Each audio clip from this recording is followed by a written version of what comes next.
The rain was falling hard against the glass windows of the tall skyscraper, streaking down like silent tears in the night.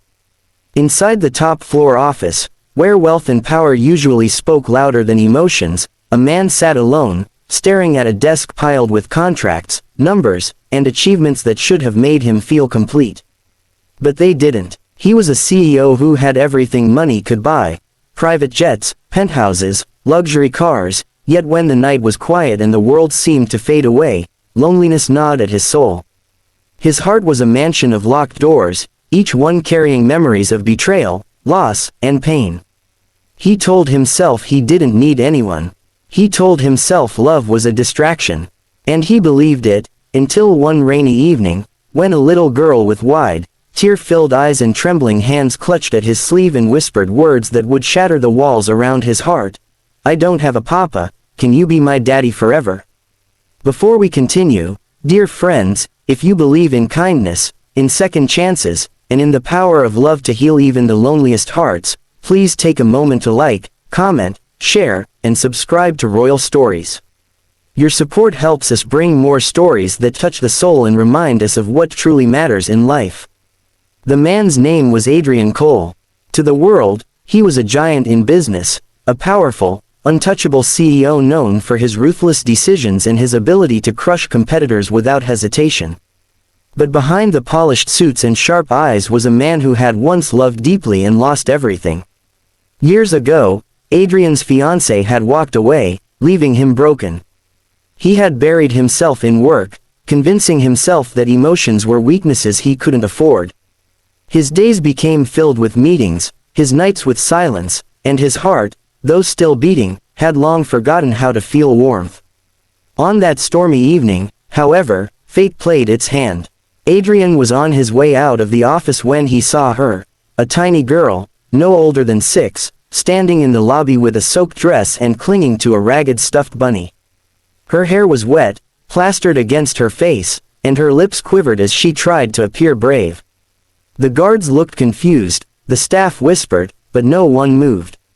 Adrian felt something stir inside him, something unfamiliar, when the child's big eyes met his.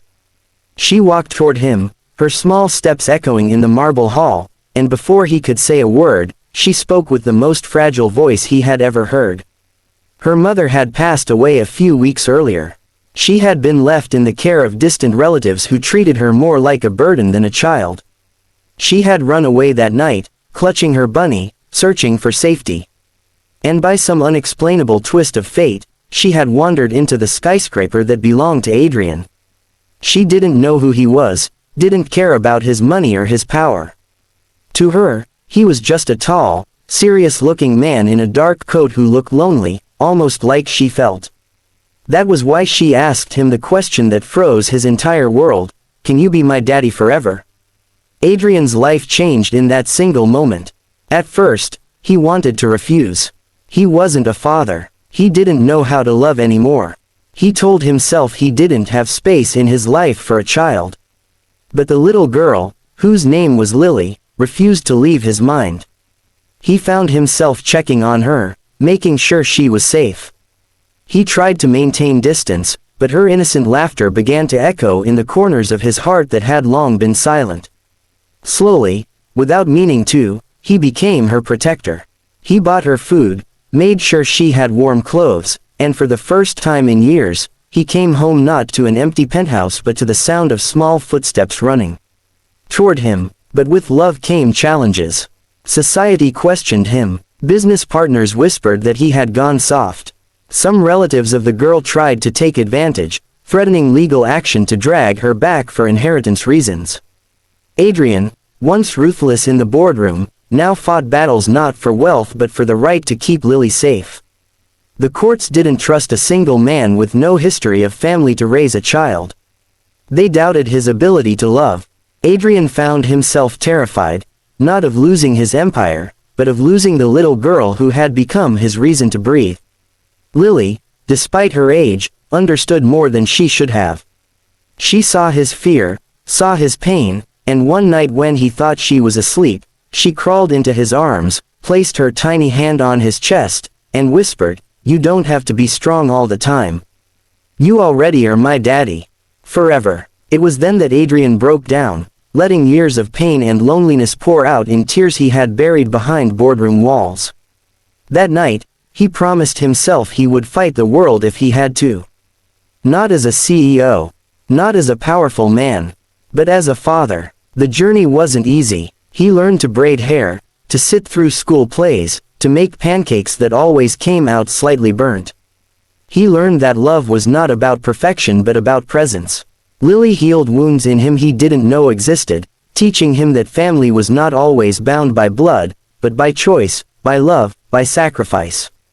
And in turn, Adrian gave Lily what she had long prayed for, a father who held her hand, who protected her, who whispered goodnight promises that he would never leave.